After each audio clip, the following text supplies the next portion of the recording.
Hi there, everyone, and welcome to episode 3 of the Runway to Retirement podcast. My name's Rob McGregor, and for the last 25 years, I've been helping people with their retirement planning. And it's given me some insights that I'd love to share, and hopefully you can make some use of. Today's topic is an interesting one. I've called it 3 types of assets, but we're going to explore all things assets. And assets are so important. You need assets that are going to produce income, that are going to allow you not to have to work, and that gives you financial freedom. So assets are at the heart of that. So really important that we dive in and explore some important concepts. Firstly, all of these podcasts are general advice.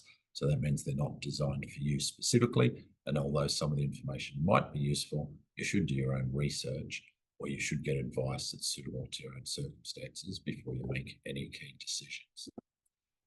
Let's have a look at the 5 steps and where we're at to with assets. And you'll see they're everywhere. Step 1, in terms of our goals, we need to work out some of the assets, some of the goals around our assets, particularly with like a house and other things. And we'll dive into that in a minute. But then the clear picture, step 2 of our plan is always, where are we now? And that's going to mean we need to know what assets we have, whether we're happy with them, whether we're going to keep them, whether we're going to sell them. Step 3 there is, what are our strategies? Do we need to acquire any new assets? Do we need to polish our existing assets? When I say polish, change our super, sell some investments, buy some more investments. What type of assets will we need when we're retired, and therefore what going forward?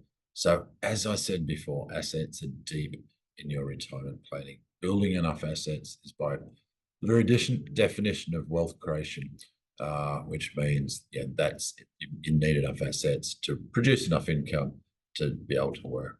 So let me use a concept I've used for years, that there's 3 types of assets. And these are types of assets. So first one is lifestyle assets. And these are assets that don't pay you money, and they might a little bit from time to time, but they generally don't earn you income, but they're very important. They make for a good life. It's the houses you live in, including holiday homes. It's also the toys we have, the cars, the boats, the caravans, those types of things. And they're nice. And part of having a good life is having some nice toys, nice houses. So while they're good, they're never on their own going to be enough to allow us to retire. If all we have is a really expensive house, we may not be able to retire. Although in the modern world, that's changing with things like Airbnb, short-term accommodation. I have a client, and she's retired these days. She's got a very expensive property up here on the Sunshine Coast. I won't say where. And she's asset rich, but she's cash poor. She's got less money in super than she should have. So she's like a lot of baby boomers that have got big houses, but super not quite big enough. And we're talking about whether at some point she's going to need to scale down that, or whether there's other ways to generate income. Now, she happens to have another property, and we're talking about how she could, and this is her plan, from time to time rent out her beautiful riverfront apartment and make good money at key holiday times, and simply move into the other house during that period, or go traveling herself. So there's a lifestyle asset that is also able to earn income. I know people in my neighborhood who'll shut up shop, turn the house into an Airbnb over Christmas, and they'll make an amount of money that will pay them. Now, that means it's a bit of a hybrid, but let's say they're still lifestyle assets. So then we've got the assets that are more the core for retirement, so nest egg assets. So these are sometimes known as passive assets. So passive assets are simply assets that don't need much of our time or money to maintain, to look after. So long-term investment property that doesn't have a lot of debt, or doesn't have any debt, it'll produce its income, and we might have from time to time rental challenges or things we've got to do, but it doesn't take a lot of work. I've owned investment property pretty much the last 40 years. And sometimes I love it, and sometimes I get a bit frustrated with it. And there's times where we think maybe we shouldn't have it.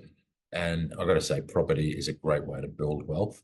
In retirement, sometimes we'll scale back a bit just to make life simpler. So property is a typical one of those. We'll talk more about types of investments in a minute.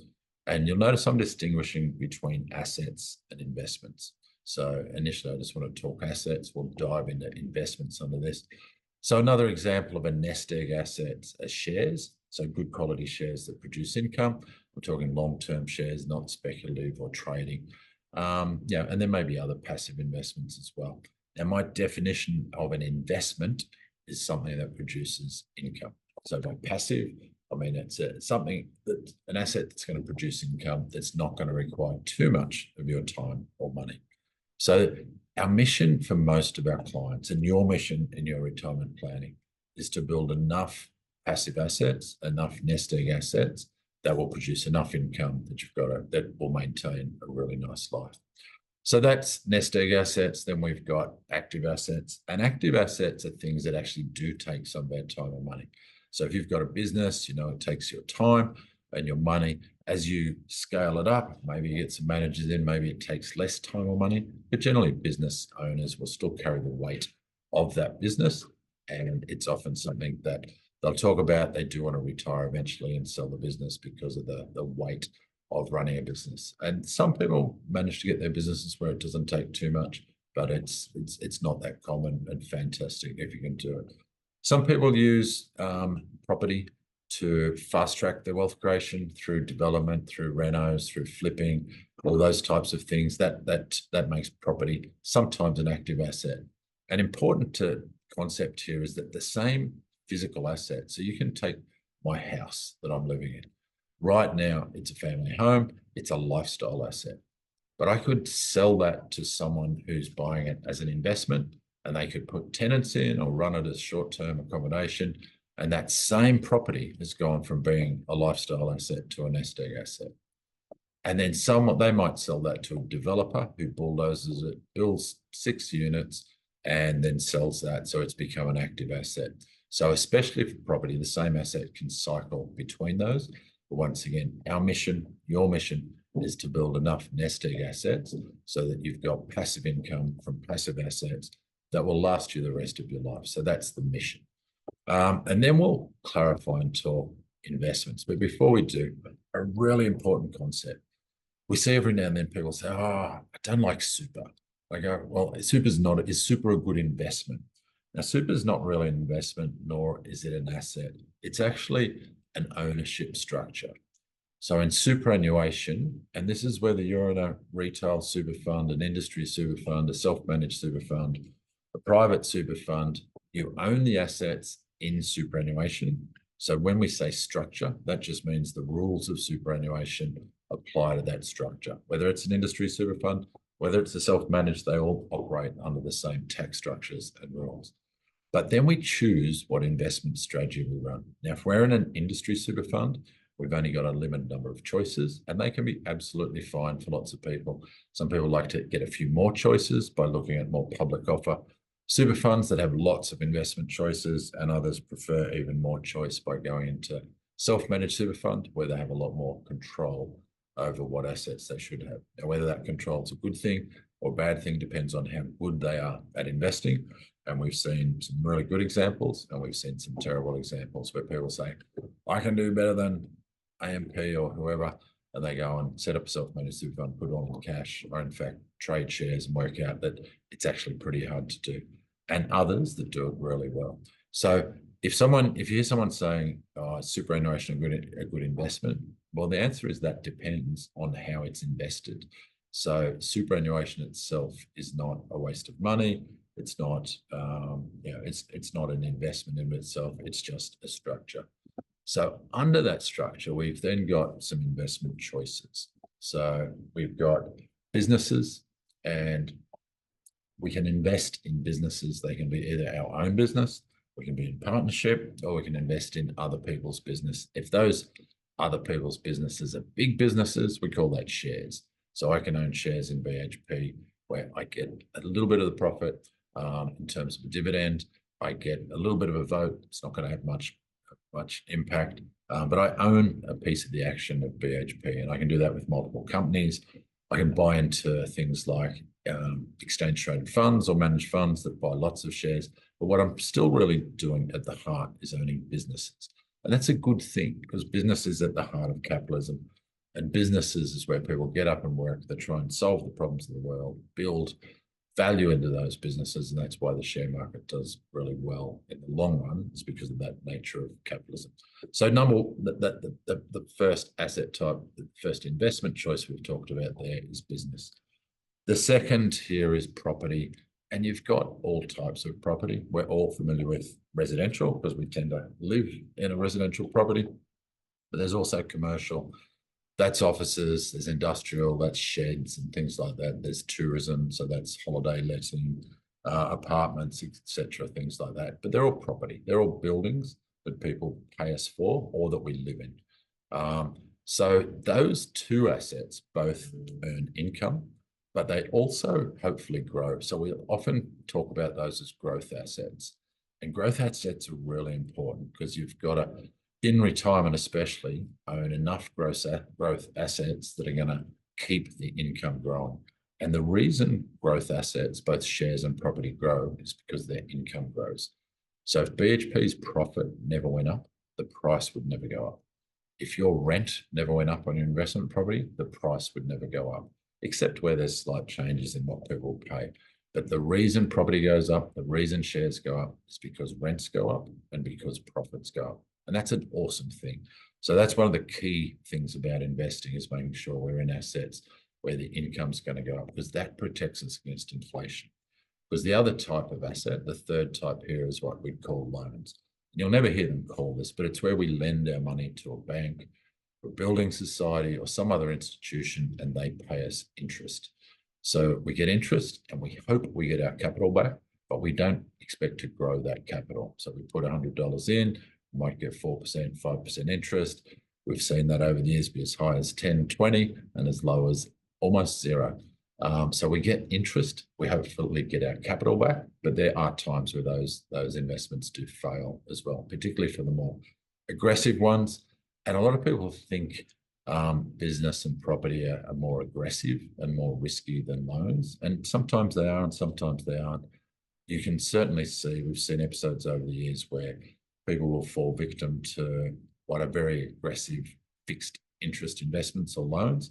They'll see ads on the internet, in the paper, offering 10, 12% interest rates. And if you scratch under the surface of there, you're normally lending to someone who then lends that money to property developers or people in high-risk businesses who can't borrow from the bank, and they're obviously making a profit margin as well. So those high interest ads are quite dangerous. They nearly always lead to underperforming investments in the long run. They feel safe because they're not subject to the day-to-day fluctuations that shares are and property is, but they're often quite dangerous. Now, having said that, we all need a certain degree of money in the bank, short-term deposits to ride us through the ups and downs and have some cash buffers. So this is absolutely important, but also with the growth assets.